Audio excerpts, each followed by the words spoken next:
Менің отаным, менің бастамам. Шығармашылық жобаға қатыса отырып, Қазақстанның 7 кереметі жобасын таныстырамыз. Мақсаты қоғамның жеріміздің табиғи, тарихи және мәдени игілігі туралы ақпараттандыруына ықпал ететін жобалар байқауы. Палеолиттік 21 ғасырға дейінгі түрлі дәуірдің сәулет ғимараттары мен ескерткіштері, Каспий теңізінен Жоңғар алатауының жотасына дейінгі табиғат кереметтерін таныстыру. Біз Қазақстанның 7 кереметінің ішінен бірінші таңбалы тас және ешкі өлмес петроглифтері, ежелгі адамдардың тасқа салған суреттері. Екінші, Отырар қалашығы Ұлы Жібек жолындағы ірі орталықтардың бірі. Үшінші, Мәңгілік ел салтанат қақпасы Астанадағы Қазақстан тәуелсіздігінің символы. Төртінші, Қазақ хандығына арналған ескерткіш, Қазақ хандығының 550 жылдығына қойылған тарихи ескерткіш. Бесінші, Бекет ата жарысты жер асты мешіті Маңғыстау өңіріндегі ерекше діни ескерткіш. Алтыншы, Алтын емел ұлттық паркі Әншіқұм желмен әндететін ерекше құмды төбе. Жетінші, Бурабай ұлттық паркі Қазақстанның Швейцариясы деп аталады. Таңбалы тас және ешкі өлмес петроглифтері ежелгі адамдардың тасқа салған суреттері. Таңбалы тас және ешкі өлмес петроглифтері ежелгі адамдардың өмірі, сенімдері және күнделікті тіршілігі туралы құнды мәліметтер беретін тасқа салынған суреттер. Таңбалы тас петроглифтері Алматы облысында Іле өзенінің сол жағалауында орналасқан. Біздің заманымызға дейінгі 2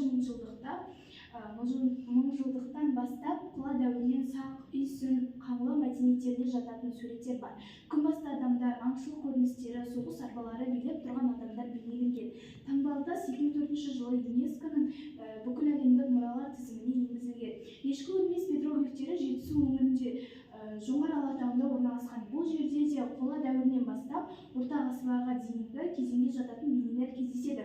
Жабайы аңдар, бұғы, арқар, тау ешкісі. Аң аулау көріністері, діни рәсімдер мен күнге табыну белгілері кездеседі. Бұл петроглифтер ежелгі адамдардың мәдениеті мен дүниетанымын зерттеуге мүмкіндік беретін табиғи ескерткіштер. Екінші, Отырар қалашығы Ұлы Жібек жолындағы ірі орталықтардың бірі. Отырар қалашығы Ұлы Жібек жолындағы ірі сауда, мәдени және ғылым орталықтардың бірі болған. Отырар қаласының маңызды орналасуы қазіргі Түркістан облысы Арыс өзенінің Сырдария құяр тұсында орналасқан. Қала біздің дәуіріміздің 1000 жылдығынан бастап өмір сүрген. Ал 9-12 ғасырларда гүлдену дәуірін бастан кешірді. Ұлы Жібек жолындағы маңызды бекет болғандықтан Қытай, Үндістан, Иран, Византия және Орта Азия елдерімен сауда байланысын дамытты.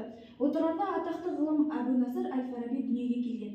Қалада көптеген кітапханалар, медреселер болған. 1219 жылы Шыңғыс хан әскері қаланы 6 ай бойы қоршауға алып қиратты. Бірақ кейін қайта қалпына келтірді. 16 ғасырда Отырар сауда жолдарының өзгеруіне байланысты біртіндеп құлдырады. Қазір Отырар қалашығы Қазақстандағы маңызды археологиялық ескерткіштердің бірі. Үшінші, Мәңгілік ел салтанат қақпасы Астанадағы Қазақстан тәуелсіздігінің символы. Мәңгілік ел салтанат қақпасы Астанадағы Қазақстан тәуелсіздігінің және ел бірлігінің символы болып табылады. Астана қаласында Қабанбай Батыр даңғылының бойында орналасқан. 2011 жылы Қазақстан тәуелсіздігінің 20 жылдығына орай тұрғызылған. Биіктігі 20,5 метр. Қазақстан тәуелсіздік алған жылын білдіреді. Рим империясының салтанатты қақпалары үлгісінде жасалған. Қақпаның бетіне Мәңгілік ел жазуы жазылған. Қазақ халқының бірлігі мен тұтастығын бейнелейтін ұлттық нақыштағы ою-өрнектер мен мүсіндер ойып салынған. Қақпа Қазақстанның тәуелсіздігін, мемлекеттің беріктігін және болашаққа ұмтылысын білдіреді. Мәңгілік ел идеясы Қазақстан халқының ортақ құндылықтарын біріктіретін ұлттық идеологияның маңызды бөлігі. Қақпа арқылы өту жаңа кезеңге қадам басу мен болашаққа сеніммен қараудың белгісі ретінде қарастырылады. Бұл ескерткіш бүгінде елорданың маңызды туристік орындарының бірі болып саналады. Төртінші, Қазақ хандығына арналған ескерткіш. Қазақ хандығының 550 жылдығына қойылған тарихи ескерткіш. Қазақ хандығына арналған ескерткіш Қазақстанның тәуелсіздігі мен мемлекетінің қалыптасуын бейнелейтін маңызды тарихи мемориалдық кешен. Қазақ хандығына 550 жыл. Ескерткіштің орналасуы Тараз қаласы, Жамбыл облысы.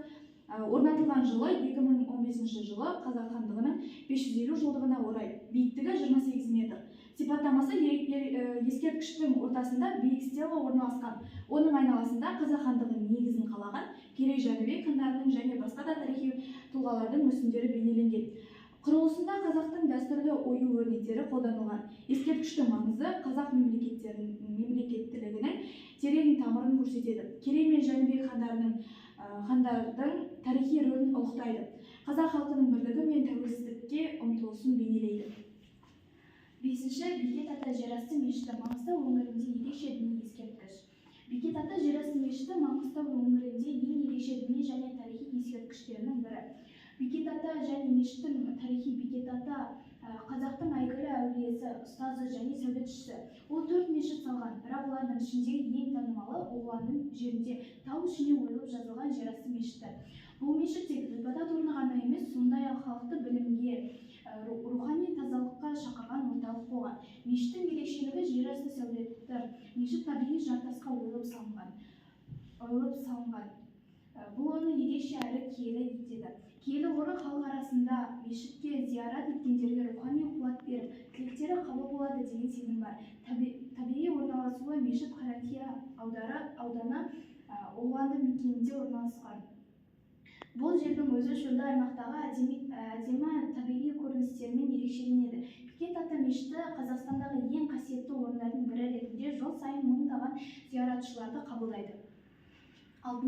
Алтын Емел ұлттық паркі Әншіқұм желмен әндететін ерекше құмды төбе. Әншіқұм Алтын Емел ұлттық паркінің ең ерекше табиғи нысандарының бірі. Ол Алматы облысында Іле өзенінің сол жағалауында орналасқан. Құм төбенің ұзындығы шамамен 3 км, ал биіктігі 150 метрге дейін жетеді. Әншіқұмның ерекшеліктері: бірінші, құм төбенің ерекше қасиеті құрғақ ауа райында құм қозғалған кезде әуенге ұқсас дыбыс шығарады. Бұл дыбыс кейде құмсағат немесе орган дыбысына ұқсайды. Ғалымдар бұл құбылысты кварц кристалдарының үйкелісінен пайда болатын электр зарядымен байланыстырады. Екінші, Әншіқұм желдің әсерінен жиналған ұсақ кварц түйіршіктерінен тұрады. Құм үйіндісі мыңдаған жылдар бойы желмен бір орнынан қозғалған жоқ, өйткені оның айналасындағы тау жоталары құмды тұрақтандырып тұрады. Үшінші, жергілікті халықтың аңызы бойынша бұл дыбыстарды ұйқыдағы алып айдаһардың тынысы немесе жер астындағы рухтардың әуені деп санайды. Кейбір аңыздарда бұл аймақта Шыңғыс ханның рухы тыныштық таппағаны туралы айтылады. Төртінші, Әншіқұм туристер үшін ең танымал орындардың бірі. Жаяу серуендеуге және шаңғы тебуге қолайлы. Құм төбеге көтерілгенде Іле өзені, үлкен және кіші қалқан тауларының ғажайып көрінісі ашылады. 7. Бурабай ұлттық паркі Қазақстанның Швейцариясы деп аталады. Бурабай ұлттық табиғи паркі Қазақстанның солтүстігінде Ақмола облысында орналасқан ерекше қорғалатын табиғи аймақ. Ол 2000 жылы құрылған және 129 мың гектар аумақты қамтиды. Табиғатының көркемдігі мен ландшафтың алуан түрлілігі үшін Бурабай Қазақстанның Швейцариясы деп атайды. Бурабай ұлттық паркінің ерекшеліктері: бірінші, табиғаты мен климаты жайқалған қолайлы ормандар, мөлдір көлдер мен биік жартастар үйлесім тапқан. Климаты қоңыржай континенттік, жазы жылы, қысы суық. Бурабай көлі парк аумағындағы ең үлкен көлдердің бірі. Жұмбақтас ерекше пішінді тас жартас, аңыз бойынша ол қыз бейнесі ұқсайды. Оқжетпес Бурабайдың символына айналған биік тау атауы жебе жетпес деген мағынаны білдіреді.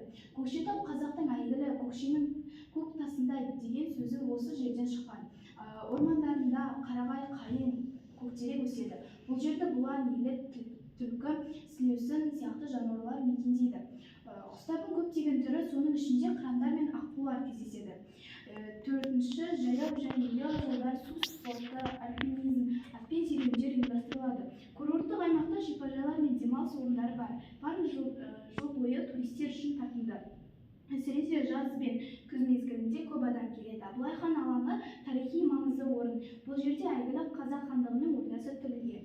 300-дің атауы қазақтың 300-ның өкілдері жиналған жер ретінде белгілі.